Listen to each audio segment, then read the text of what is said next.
Hi there, I'm Sam. And I'm Kylie. And this is Crying in the Walk-In.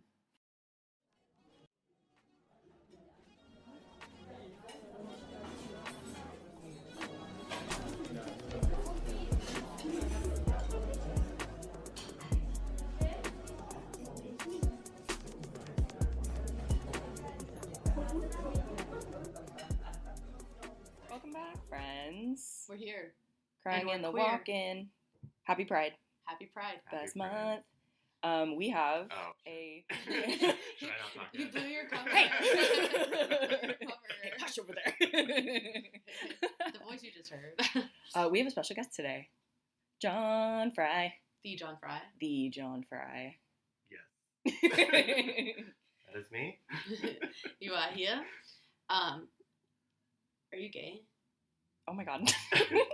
How dare you ask me? I know. Out me like It's that. a very personal Out question. me like that on the Pride episode. And only That's true. sometimes. It is the And best. only And only sometimes. sometimes. I love that. So we're here to discuss all things Pride with the John Fry. John Fry, what's your restaurant experience? What's your resume looking like? My resume is long and exhausting. But I've Retweet. been in the restaurant industry for a decade now. And then hospitality since I was 16. So Mhm. almost 15 years. But I've been front of house, back of house, worked on a food truck. I've been a barista. What was your first job? Your first hospitality job? Oh, I worked at at 16? I worked at Regal Cinemas for 5 years. Really? Bitch, wait, Ooh. I worked at AMC. Did you? Rivals. Yeah. So like I worked at Regal Cinemas in high school. Also like just a huge film nerd. So that was like Oh, okay. my dream job. Sure. Right. And like my entire life was like I'm gonna own my own like video rental store, which doesn't exist anymore. Or live in a small town and like have my own independent film theater, and that also is probably not gonna happen anymore. Oh But my I worked god. at Regal Cinema from 16 to 21, but I worked in Spokane, and then when I moved to Seattle, I transferred to the Northgate Cinema too. Okay. And then I worked at JCPenney too in high school. J.C. Penney. I would never. Wow. That From the sounds early tough. aughts. I need money to move. Yeah. I just mean like I don't think I could work in retail because it's dealing with like this like similar guest concerns, but there's not like the overstimulation of like the restaurant too. Yeah, but like I was just like tunnel vision, and I would just fold clothes all day. Oh, cool. It's nice for that. Yeah. That's what I would just do get really too. high and just like fold Yep. clothes and like, Mhm. oh, I'm just cleaning out the fitting room. And Yep. everyone leaves you alone. Yep. Yeah, but back to the movie theater thing, just because we have that shared experience.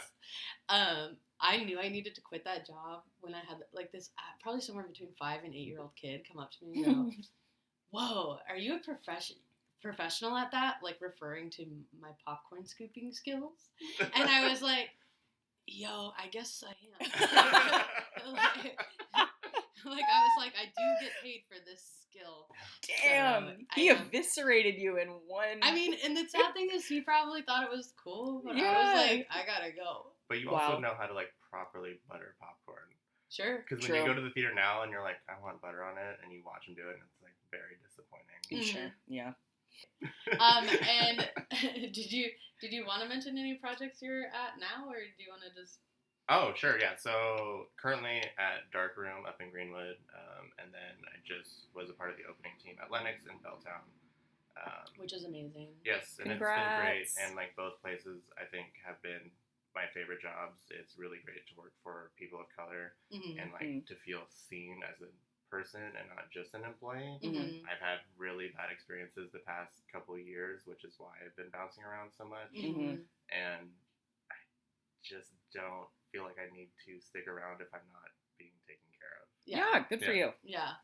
Yeah. It takes a long time to realize that. Oh that yeah, you're Yeah. not- And I think as like when I was younger, it was like so nerve-wracking to think I wouldn't get hired anywhere, and as I've Mhm. gotten older, I'm like I can get hired wherever I want to. Mhm. Yeah. I'm And a bad bitch. and now I get to choose where I get to work, Mhm.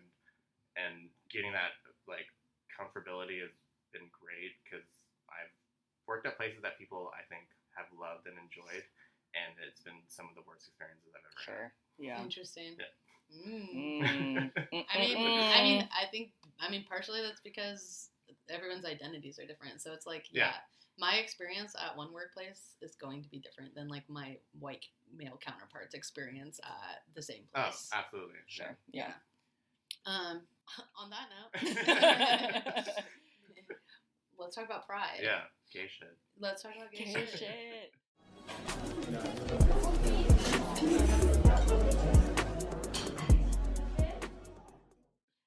So in starting the conversation, we just want to talk about like the history of Pride to start. So, Okay.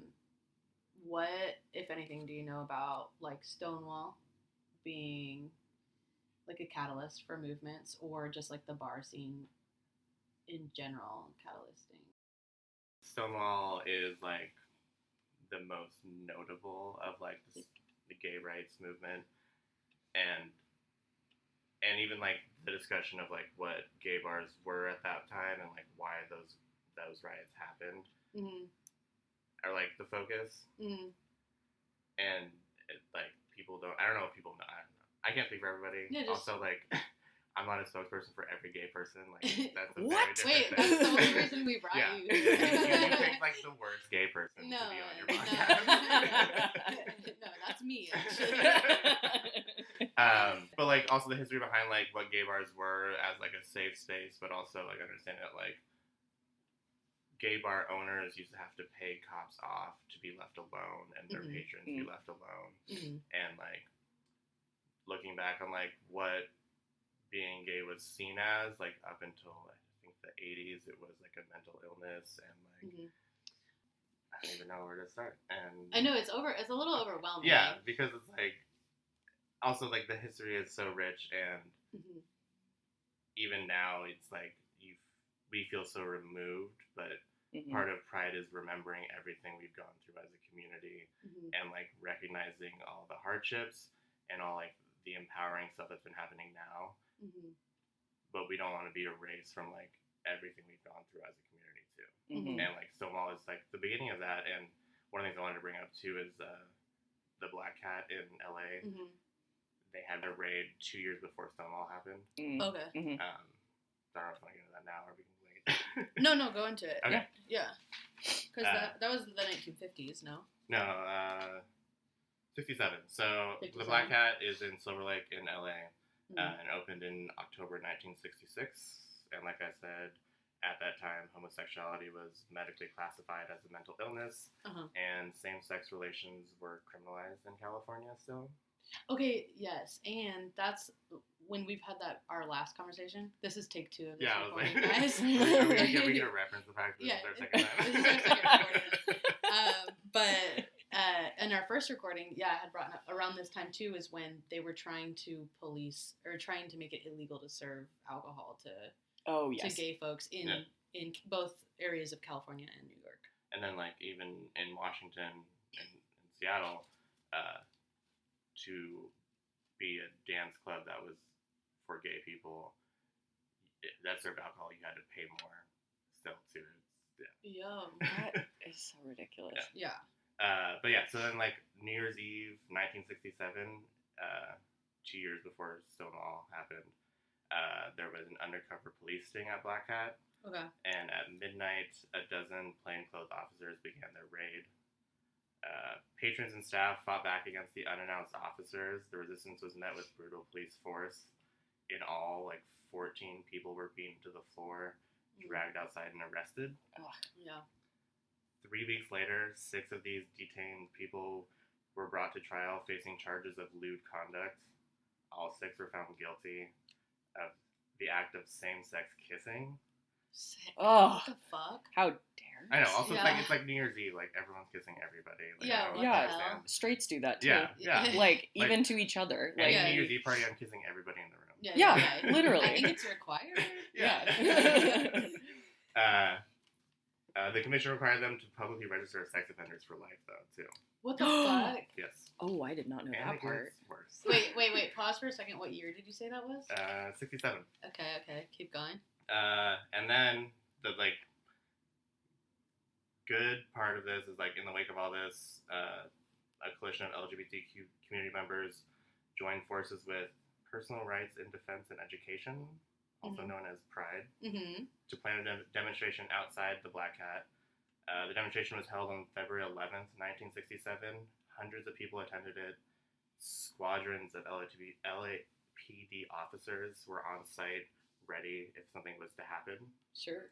The demonstrators remained orderly to not incite violence. The peaceful event was a textbook triumph of civil disobedience. This demonstration marks one of the first moments in U.S. history that the LGBTQ community organized publicly in protest of harassment, brutality, and persecution that they were suffering at the state of being gay. Uh-huh. And then after that, 2 of the 6 people that were convicted appealed to the Supreme Court, and the Supreme Court denied to even hear the case. Oh my God. What year was that? Same year, 67. What the fuck? And then that case, or those cases, was the first time in history that openly gay defendants argued that they were entitled to the same and equal rights as all Americans under the 14th Amendment. Jesus. Yeah. And they weren't even heard. No. So yeah, so I'm assuming to this day. Well, and I had no idea this even existed until I went to LA with my partner who's from there, and he brought me to this bar. This bar still exists. It's it's still a queer space. It's not a gay bar. It's very much a cocktail bar now. But like on their website, their whole history is still on there. Like this is all from their website. Yeah. But like it's like people recognize Stonewall, and that's amazing. But like this shit was happening for years before that. Yeah. Stonewall's like the breaking point. Yeah. Yeah, I would say too. It's interesting too because, I mean, the history that I had pulled up as well was like, I mean, in the first incident that I researched, not that this was the first incident, was like in 1810, and it was the White Swan raid, and just like it was a similar raid situation, but it was 25 people ended up being arrested, 8 convicted, and 2 were hanged. And these were just under laws. Also, where is this was on the other side of the pond. I do think the whites. okay. I think the whites. Dang, my God. Yeah. Well, Jesus. it was also 1810. Well, It was yes, 1810. yeah. But also, yeah, it's just like this goes back. Like gay people have existed forever. Persecution of people for any reason and for being queer has existed way before Stonewall. And it was also like accepted and like tolerated. Like you look back in like Greek history, it's like older male mentors were sleeping with their like young predecessors, and it was just an okay thing that was happening and understood. Like it's just weird that like, and I don't know where the switch happened, and I will say a lot of it has to do with religion and people being bigoted. But probably like colonization and Christianity taking over. Yeah. Classic. Yeah. But yeah, so and then you fast forward to Stonewall. I don't know why it gets the. I mean, we're glad it happened. Yeah. We're glad that those patrons and that community resisted the raids and the mistreatment that they were experiencing.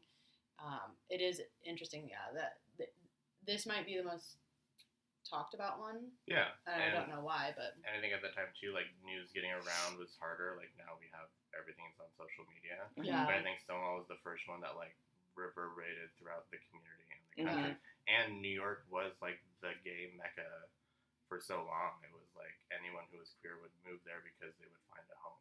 Yeah.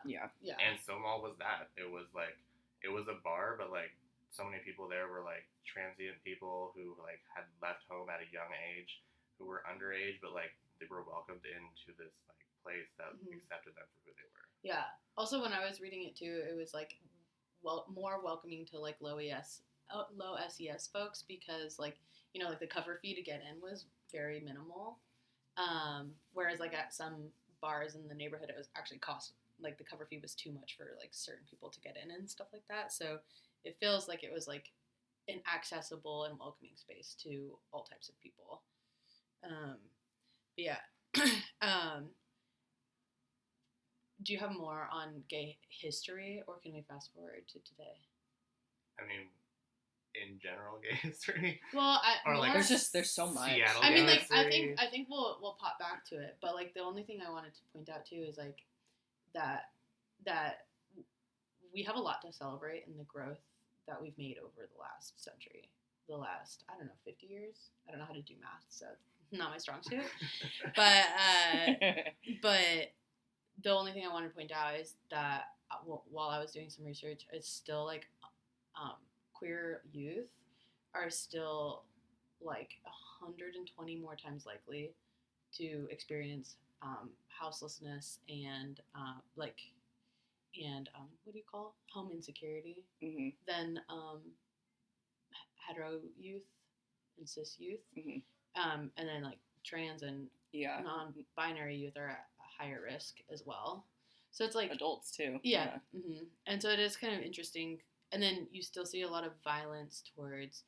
I mean, I swear to God, it's like every other month. Like this trans woman has been murdered, like has been attacked, this or that, and it's like it's fascinating because there still is like work to be done for even the more marginalized communities within the LGBTQ community. I still want to like keep celebrating the progress that we've made, and then also just encourage that there's still like a little bit more. Oh, there's always work to be done. A little bit more to be done. We can all be better. Yeah. What do you know about the Seattle bar scene? Because I still am very unfamiliar with the bar scene that I've not been working in. Like the current bar scene, or the past one? The past. Because last time we talked, you had said that So yeah, I learned a lot just researching when we were planning on talking about this the first time. Yeah. But I think a lot of people don't realize that like the first gayborhood in Seattle was Pioneer Square. Yeah. And like the underground tours that are happening now, but also like the underground system that was then was a big part of like the gay community because we were still in hiding. And so like it made people feel comfortable. I'm gonna keep reading off their notes. Yeah, do it. Please.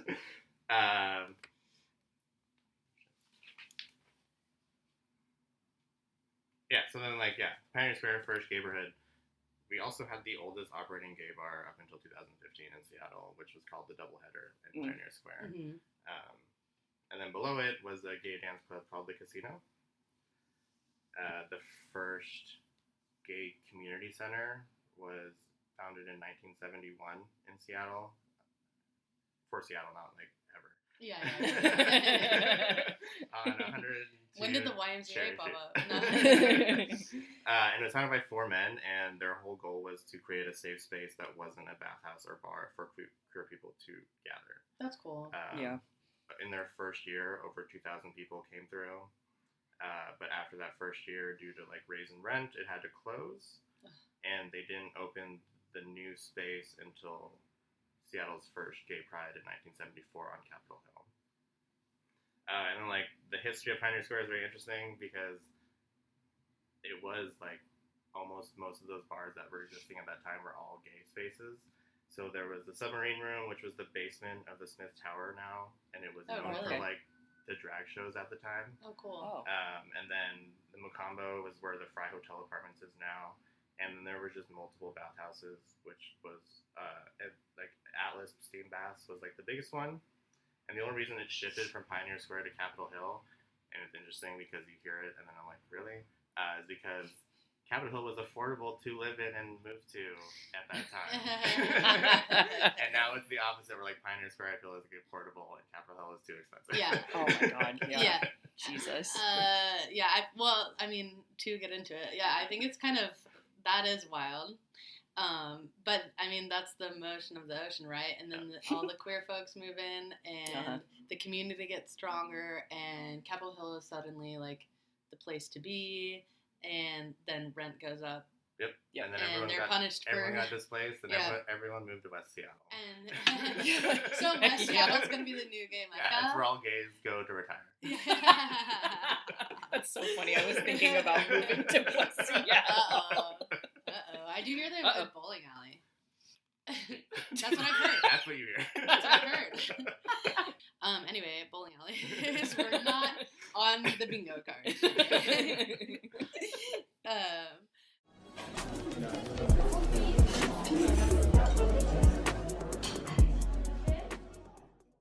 I mean, acknowledging our history of oppression, the things that our predecessors have been through, and just what we still need to be done. What do you feel like Pride is about? Like these Pride events are about today.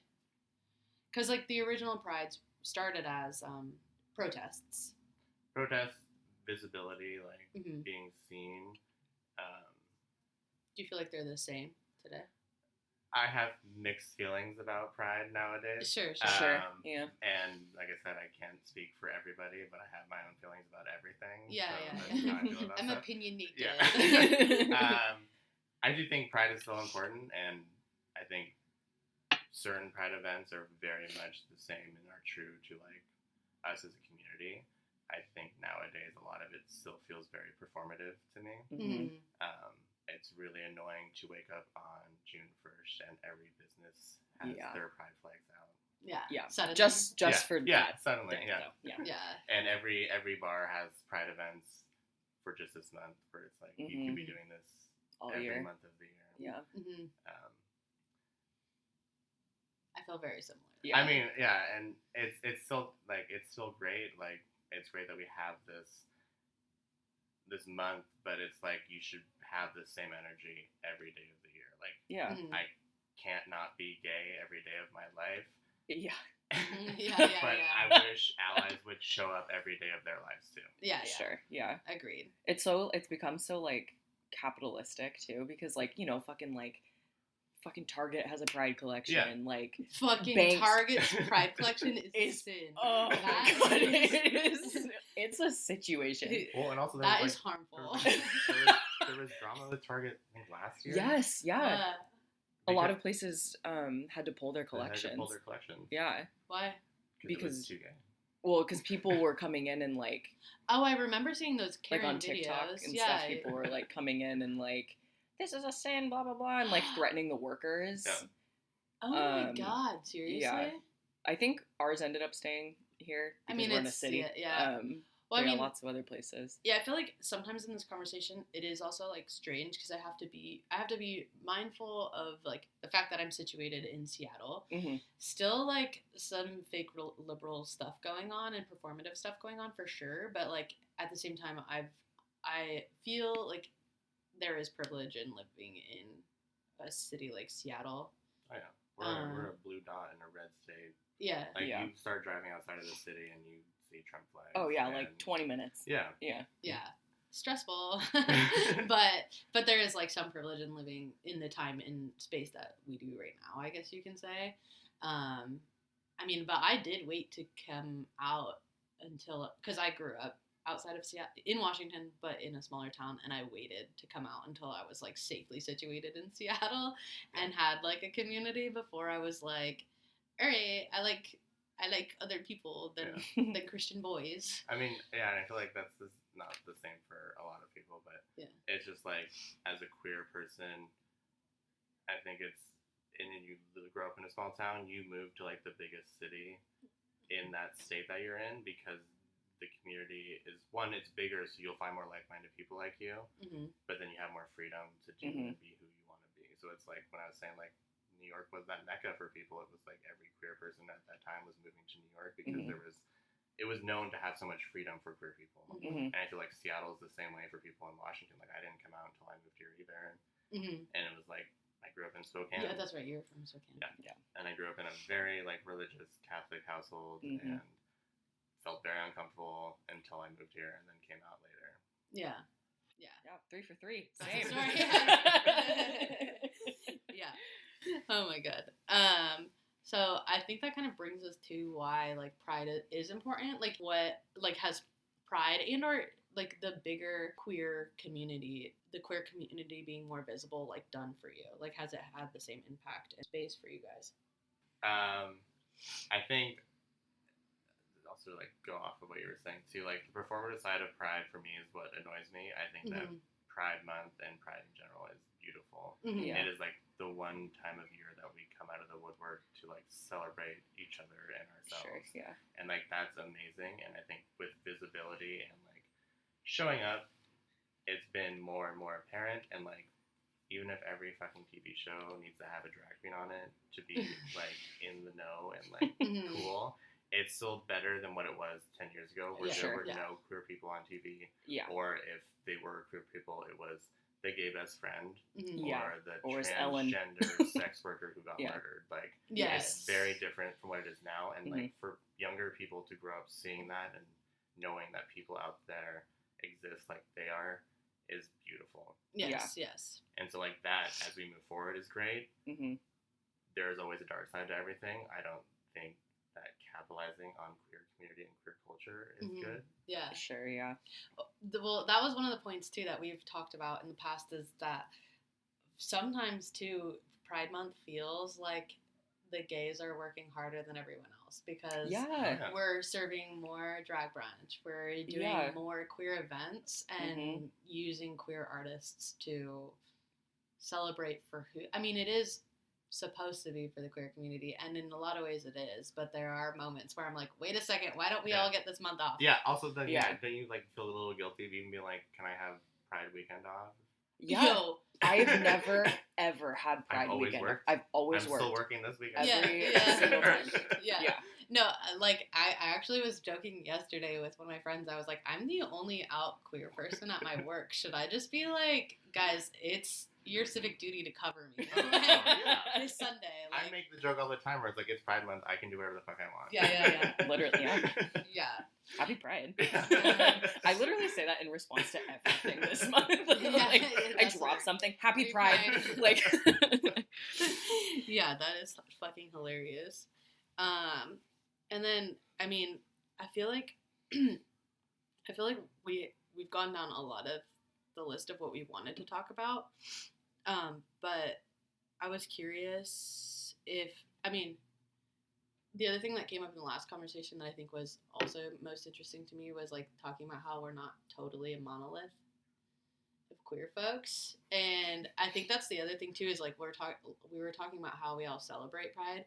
And I think it's interesting because on a daily basis, I like have to, like even here in Seattle, on a daily basis, I do have to choose how queer I present myself. Yeah. And I'm lucky to be able to do that if it's for safety reasons, because not everyone can. But like, it is still troubling to me that it's just like, okay, how gay do I want to be today? Yeah. Because it's like, I feel like a lot of life as a queer person is just coming out over and over and over and over and over again. I get for me, I guess, but for real, it literally, like at work. So when I have clients at my massage clinic, I get misgendered almost constantly by everybody. Like, I started putting up like my business card with like a they them thing next to it so that people will hopefully stop. But it is always scary every time I get a new client, because it's like, I don't know how you're going to react to this, especially because I'm like working on their body too, and like I'm in contact with them. Oh, that's So, and it's become a thing where I don't correct people when they misgender me. I'm not going to be like, while they're doing like an intake or whatever, but it is kind of troubling that like I have to think about that consciously so much and make that choice and like be afraid of how people are going to react to me in that situation if I did choose to correct them. Yeah, and it's like, it's shitty that you have to feel that way and we all have to feel that way. Like you said, like we have to come out every day, but it's do you feel or think that straight people feel that same way? Like, no, they walk out every day being shitty all the time. Happy Pride. Happy Pride. No, it's true. And even so I've always worked in hetero spaces as well. Like, I've only worked at one bar that would be considered like gay friendly, and I'm not even saying like a gay bar, but they like actively have like queer flags and, you know, events and stuff. Yeah, queer events, and like say we like gay people. Yeah. Whereas like the spaces that I work in, as lovely as all my coworkers are, and they never misgender me. They look out for me. They know my identities and love me. But it's not like a queer, it's not like an outwardly queer space. Yeah, it kind of feels like you're putting on an outfit of a straight person every a little day. bit. Like, every you're day. just kind of like, and zip, put and it I am grateful. So the spot that I work in now is actually like kind of more like the bar itself is like masculine presenting. I would say, like, just the style of it. And I'm masculine presenting, so when I wear like my boy clothes, if you will, or my more masculine, like, button-ups and stuff like that, I think most of the hetero community who is being served by me just thinks, oh, that's part of the uniform. They don't think, like, it's part of my identity or something like that. And so it's weird because, yeah, I can pass through hetero spaces that way and, like, not be judged by guests. I will say I resonate with you about your pronouns because people will misgender me at work all the time. It's like a fucking fly in my ear sometimes. Oh my god, it's like a little poke each time, like a little pinch. And I have a couple of friends. So this is a PSA. Check in with your they them friends about this on a personal level because it varies from person to person. But I prefer my coworkers to not correct guests. Yeah. Because I think it should, like, for my safety reasons and, like, protection. I wish, like, I wasn't scared of nothing and I was just like, hey, bitch, my pronouns are they, them, don't misgender me again, you know? I wish I was like that sometimes, but also, like, there are true safety concerns and, like, reasons why I don't out myself to every guest that I serve because I don't work in, like, if I... Also, you shouldn't have to. Yeah. If I still worked in spaces that were, like, openly queer friendly, it's much easier for me. It feels like there's, like, this backing, like somebody's got your back. Yeah. Inherently, I guess you can say. So yeah, I don't know.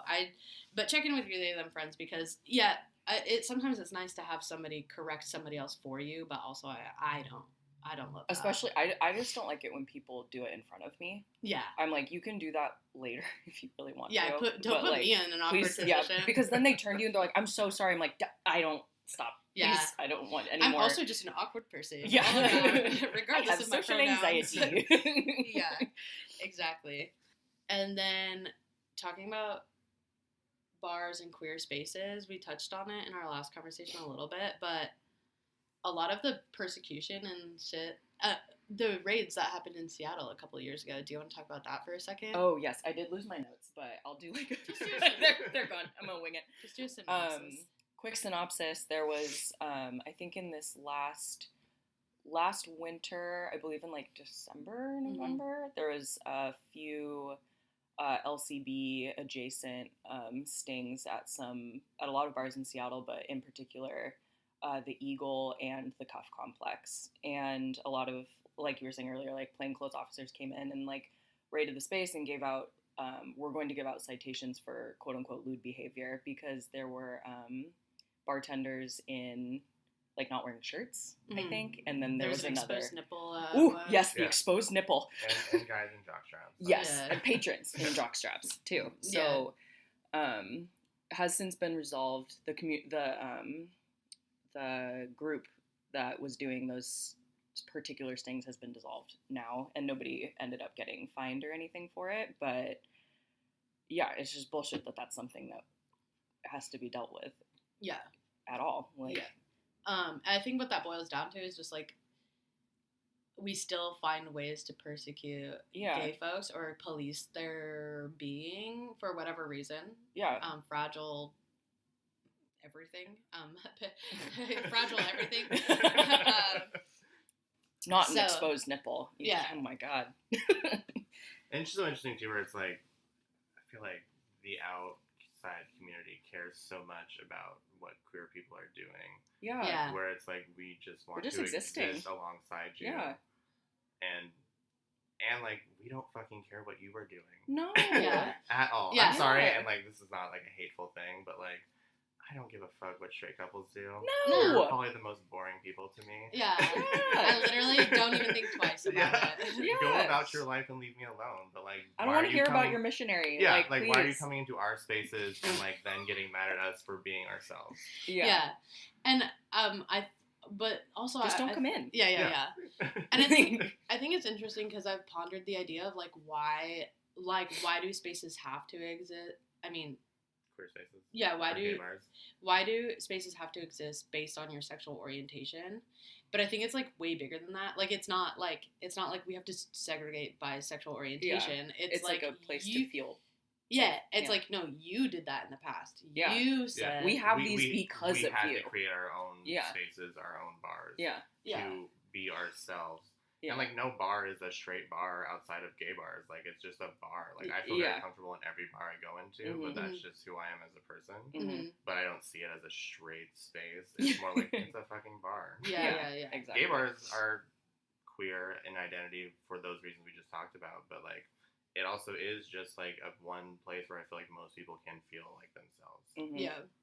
And then we touched on it briefly. So extending that conversation, we touched on it briefly last time, but in the conversation of safety, like community safety, in queer bars versus straight bars, like there is like a hyper focus on sexuality sometimes in these spaces, but it's also like, no, we also are talking about sexual safety in these spaces. And one thing we talked about in the last conversation briefly was that I've never felt sexually or physically or emotionally unsafe in queer spaces or queer run spaces or just like those types of things, whereas in like bars where it isn't straight bars. In straight bars I don't want to undo what John just said, but like in bars run by cishet men, I have felt unsafe because I'm like, like you're so privileged that you're not even thinking about like the physical, bodily, and sexual safety of all of your guests because you just don't have that experience. I'm not saying you're a horrible person. No.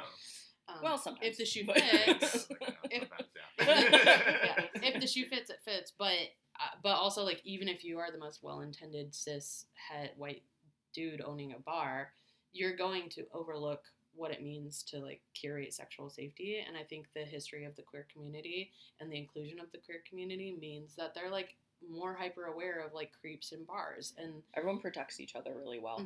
Yeah. And so, because I mean that's what we've had to do for ever. We have to protect our own, you know. Yeah. Because no one else is going to do it for you. Yeah, and I can think of countless experiences where I'm like, oh my god, I know. Well, and I think also it makes certain people feel uncomfortable when they're in bars. We do air quotes and no one can see us do air quotes. Because I've worked at places where like straight male bartenders don't feel the need or don't feel comfortable when random male guests will start aggressively hitting on female people at the bar. And they're like, oh, it's not a big deal. It's like, no, it is a big deal. That's a big deal. Yeah. Part of our job is reading body language, and this person feels uncomfortable, and you don't want to cut this person off because you don't feel like it's that big of a deal. Yeah. It's horrible. What's going to happen? That person's going to get mad at you for you defending somebody? Like, that's that person's problem. Yeah. Once again, fragility. All types. Yeah. I mean, a lot of, too, I feel like why people so hyperfixate on queer spaces like sexuality is, I feel like, very frankly, a lot of people are afraid of that within themselves, too, you know? Like, they're just so nosy and just, like, afraid of, like, I feel like a lot of people who perpetuate, like, lots of queer hate are closeted queer people themselves and feel like they can't. Or they've just grown up knowing or being told that, like, being sexually expressive is not okay. Yes, and, like, totally. even in, like, heterosexual relationships and lives, it's, like, I think people feel like they have to be a certain type of way. And it's, like, you can be sexually exploratory in your own world, too. But it's, like, I think queer people have just opened up and been that for so long that that's just part of our identity. It's, like, being ourselves, being open to what we want to do. Yeah. And I think not forcing it on other people. Yes. Well, and that's the that's the important thing too. Is I think opening up your mind sexually, like just thinking about things that you want, what somebody else might want, like just might not want it in general, has opened up a conversation about consent and safety, and safe words, like these things that like I don't think a lot of the hetero community has even gotten to. Or some of them have, but if you're operating under, like, a really restrictive, like, religion, let's say, like, you're not even going to get that development. You're not going to start talking about consent in the same way that a lot of our communities have already done. Yeah. And I think that's why I feel safer around, like, these communities and spaces than not.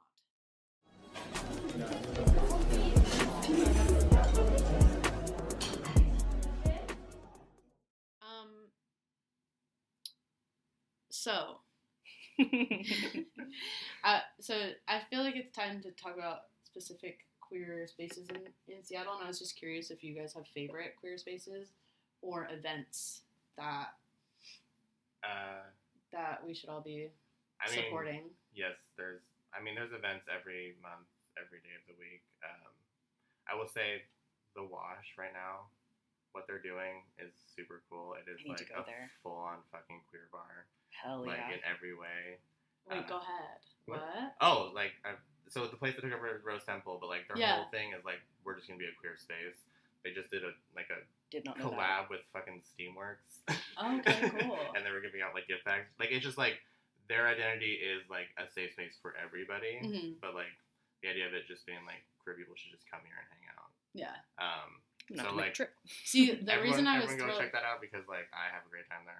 Nice. Yeah. Well, the reason I was thrilled to hear that is because I was at their grand opening, had a great time. I was there too. Yeah.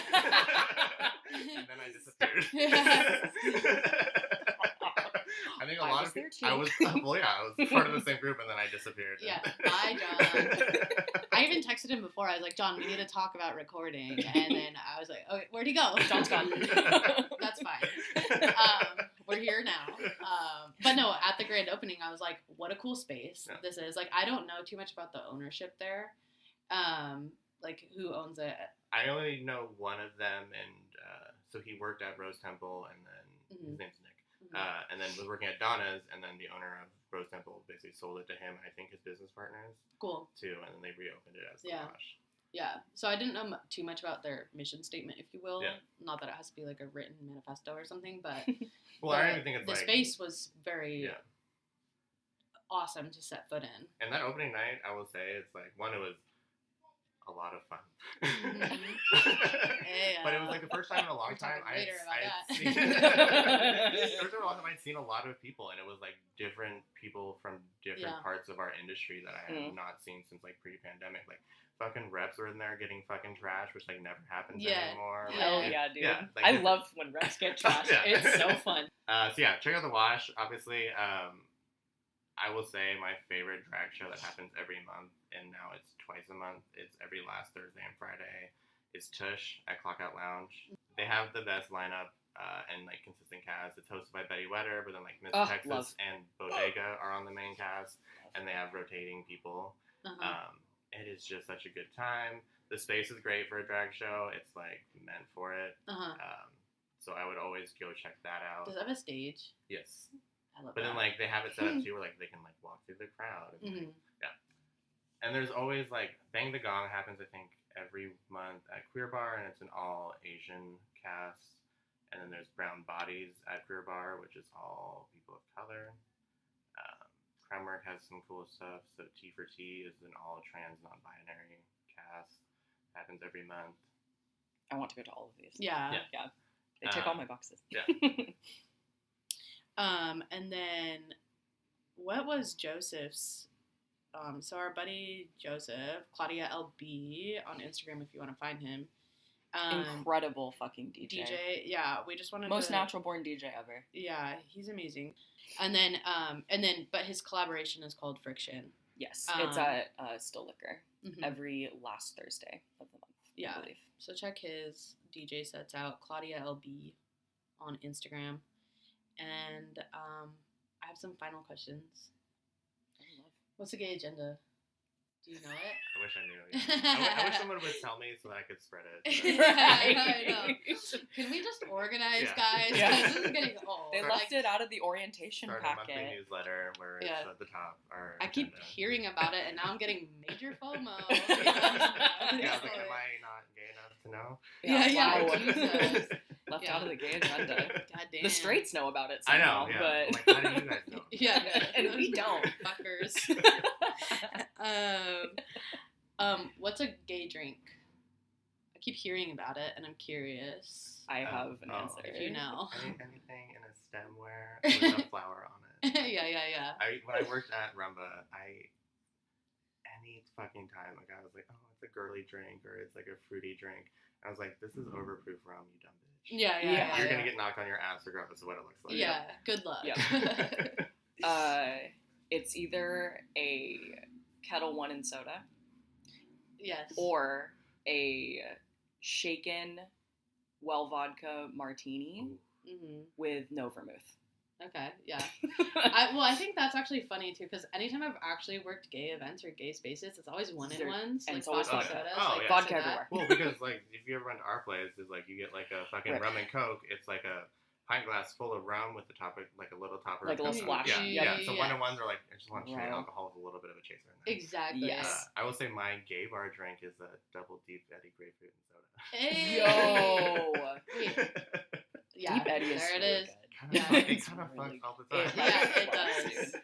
It does. But then I just think it's so funny because when you hear hetero people talk about gay drinks, it's just like anything that's too bright in color Yeah. is in the wrong glass. Yeah, I'm like, all It's the too gays feminine. can drink you under the Yeah. table, above the table, and back under Yeah. the table again. Yeah. Like do me at not. a party. Yeah. Sorry about it. Yeah. The The gays can drink better than anyone I've ever been Yeah. around. Yeah. Frat boys be damned. And then are gay guests just as obnoxious as straight ones? Yes. Absolutely. Yeah. If you didn't realize gay people are just like everyone else, so Yes. 98% of them are annoying. Yeah. You're like, I can only handle 2% of the population. Retweet. Yeah, no, that's how I feel too. I'm literally just like, people are people, and I swear to God, Yeah, I'm yeah. gonna- It's like, I'm still I don't annoyed. have time for it most of the time. yeah. God damn it, that's so funny. So we're all working Pride. Yes, yeah, but I'm hopefully gonna be out on the hill at some point, and I will be at the Wash most likely. But then I have an event on Sunday at Dark Room, and then I will be back out on Pride. What's the event? We do a monthly movie night that is course food and drinks that match the movie. That's so cute. Oh, that's cool. So we're doing Death Becomes Here, which is very gay Oh. and campy. Yes. But it'll be Wow. every last Sunday of every month, and it's just myself and then Amy, the chef and owner of Dark Room, that do it. Yeah. I mean, I was actually excited when I saw that one. I was like, And everyone go to the parade, go to the party at Seattle Center. Mm-hmm. It's just a good time. Yeah. Yeah. Yeah, we were talking about that last Still night. never been. And, Yeah. and it's free. Yeah. Love that. Love We that love aspect. free. Any Baby. gay bar on the hill right now during Pride Month or Pride Weekend, it's like $40 to get in, which is also Oh my God, part of the reason why. But the Wash, no cover. Nice. Yeah. Help me, I'm Yeah. poor. Yeah, so definitely go. I mean, check out the parade. I've only caught snippets of the parade when I was BB, like when the first year I moved to Seattle, but I've never been to the parade. Like I've never really, Yeah, I haven't either. and I've never been to the Seattle Center afterwards. So It's like they have a live stage, and then there's performances with like bands and drag queens, and then it's like vendors, but it's just a good time. yeah, Like, everyone's just out there dancing. Cool. Yeah. Awesome. Yeah. I have to work, so I'll see you all around later. Happy Pride. Yeah. How about all you straights come in to my work and tip me? Yeah. Yeah. Go pay Sam. Yeah. Yeah, It's your yeah. Pay me your obligation. dues, bitch. Yeah, seriously. No. Okay, well, I don't know. I feel like we've exhausted a lot of our questions, and We really could go on for 1,000 years, though. Yeah. There's so many. okay, I did. Okay, we're just gonna do this, and it might come Let's out. go. I'm gonna give you. I think I only have like 4 or 5. Is this but- like a word association game? Yes. So Stop. Oh I'm my gonna God. give you. I'm gonna give you the incorrect definition for gay terms. Okay, so it's gonna be a definition. Wait. Okay. It's gonna be a definition that isn't like. You'll understand. Okay, you ready? Okay. How do I get to my screenshots? Photos. I am so old, it's unreal. Hold on, wait. That's me too. It's like my phone is mainly just for phone calls. I'm literally about to hire a 12-year-old to run social media. I literally can't. Okay, so the answer is a gay term. Okay. Is Okay. this for both of us? Yeah, go Okay, ahead. Okay. A fuzzy and cute woodland creature. Bear. Yes. What's the gay definition? Why are you pointing at me? Why? Because they got it right. So now you have to do it. A hairy, larger man. Yes. Okay. Also fuzzy and cute. Yeah. Also fuzzy. And gay. Okay, this one I think will be the hardest one Uh-oh. because I was not even sure of it when I read it. But okay, so commonly used in poker to refer to a hand that is one card short of a straight. I used to play poker. And we've used this term about 100 times during. Okay, I'll give you another. I'll give you an easier. Like a A flop. flop? Is that a queer term? I don't know. It should be now. Every term is a queer term. Yeah. It's Pride Month. Okay, I'll give you an easier. Wait, you're not gonna give us the answer? No, I'm Oh. gonna give you another definition that's easier. Okay. The more obvious. Originally meant to describe something as unusual or strange. Oh, queer. Queer. Yeah. Oh. But apparently it's a poker term. I've never heard that in poker. Yeah, I don't know. That's homophobic. Yeah, it sounds like it. Okay. Next definition. A condition that causes hair to grow from the chin and lower face. Symptoms include itching, divinity, and gratuitous awesomeness. Beard. Yes. Oh, but the queer term is like a beard. A female friend, yeah. Yeah. That Right. you use to hide your identity. Yeah. I was like, what is the queer term? But also, yeah, I'm curious. Like, all of the queer definitions allude to it being like a female friend to hide a man's identity, and not the other way around. and not the other way around. But in high school, I've heard it. in high school, I used to too. use it that way. Yeah. I had a couple beards in high school. Sorry, Tim and Dalton. I didn't love you. Not the back. naming them. They'll never hear this. Okay, and then a long wall or embankment built to prevent flooding from the sea. A Stonewall? Oh, I mean, I like that answer. I was like, damn, but not right. Dam starts with the same letter. Dental dam. Is it an appropriate term for me to say out loud? I identify as it, and I would feel comfortable. Well, now I don't know if it's the same thing. How would I say it? It's dyke. Yeah, okay. Yeah. But anyway, cute. I love that game.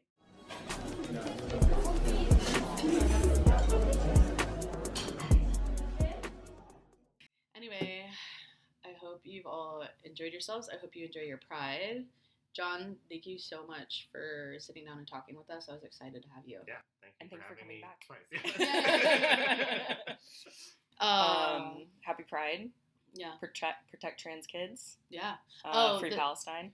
Yeah, so 2 notes that you just made. Oh. Trevor Project is a good place to get information on houseless LGBTQ youth and also donate to there. And also, yes, reiterate Free Palestine. Thank you, Chapel Roan, for not performing at the White House in solidarity with Go Queen. those living in occupied territories. Any other notes? Drink water. Oh, someone had to say it. Drink water. Drink water.